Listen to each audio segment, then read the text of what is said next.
നമുക്ക് ഇന്ന് evening snacks ആയി പാസ്ത ഉണ്ടാക്കിയാലോ? തിളച്ച വെള്ളത്തിലേക്ക് പാസ്ത ഇട്ടു, എന്നിട്ട് കുറച്ച് ഉപ്പ് ഒഴിച്ചു. പാസ്ത പാത്രത്തിന്റെ അടി പിടിക്കാൻ ചാൻസ് ഉണ്ട്, അതുകൊണ്ട് ഇളക്കിക്കൊണ്ടിരിക്കണം. അത് കറക്റ്റ് ആയിട്ട് വെന്ത് വന്നിട്ടുണ്ട്. അത് നമുക്ക് സൈഡിലേക്ക് മാറ്റി വെക്കാം. എന്നിട്ട് ആവശ്യമായ വെജിറ്റബിൾസ് കട്ട് ചെയ്തെടുക്കാം. ഒരു ചട്ടിയിലേക്ക് ആവശ്യത്തിന് എണ്ണ ഒഴിച്ചു. ചെറുതായിട്ട് അരിഞ്ഞ ഇഞ്ചിയും വെളുത്തുള്ളി അതിലേക്ക് ഇട്ടു. പൊടിയായി അരിഞ്ഞ് സവാളയും മുളകും അതിലേക്ക് ഇട്ടു. നന്നായി ഇളക്കി. വഴണ്ട് വരുന്ന വരെ ഇളക്കിയിട്ട് തക്കാളി ഇട്ട് കൊടുത്തു. തക്കാളി നമ്മൾ ചെറുതായിട്ടാണ് അരിയുന്നത്. 2 ക്യാപ്സിക്കവും നമ്മൾ ചെറുതായിട്ട് അരിഞ്ഞിട്ട് കൊടുക്കുന്നുണ്ട്.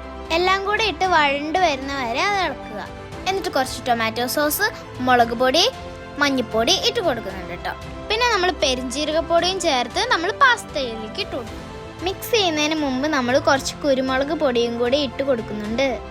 കുറച്ച് സോയാ സോസും കൂടെ ഒഴിച്ചു കൊടുത്ത് നന്നായി മിക്സ് ചെയ്യുന്നുണ്ട്. അപ്പം നമ്മുടെ പാസ്ത റെഡി ആയിട്ടുണ്ട്. എല്ലാവരും ട്രൈ ചെയ്ത് നോക്കിയിട്ട് അഭിപ്രായങ്ങൾ കമൻറ്റ് ബോക്സിൽ ഷെയർ ചെയ്യണേ.